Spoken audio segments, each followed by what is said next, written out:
ഒരു പ്രശ്നമാണ് lack of confidence. മനസ്സിലാക്കാം, കോൺഫിഡൻസ് എന്ന് പറഞ്ഞാൽ നമ്മുടെ സ്മാർട്ട്നെസ്സിലോ നമ്മുടെ ലുക്സിലോ നമ്മുടെ കമ്മ്യൂണിക്കേഷൻ സ്കിൽസിലോ ഇതിലൊന്നും അല്ല. നമുക്ക് എല്ലാവർക്കും ഉള്ളിൽ ഇതുണ്ട്. We can develop it.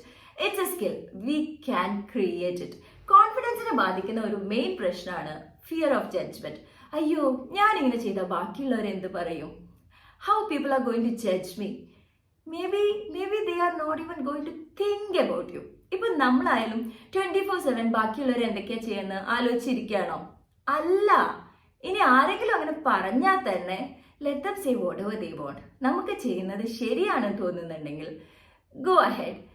Don't compare your self with others. Obviously നമ്മളെക്കാളും ഹൈ ആയാലും നമ്മളെക്കാളും ലോ ആയവരൊക്കെ ഉണ്ടാവും.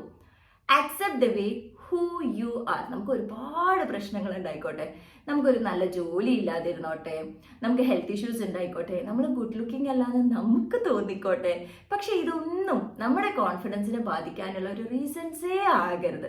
Confidence doesn't mean being perfect or always knowing everything.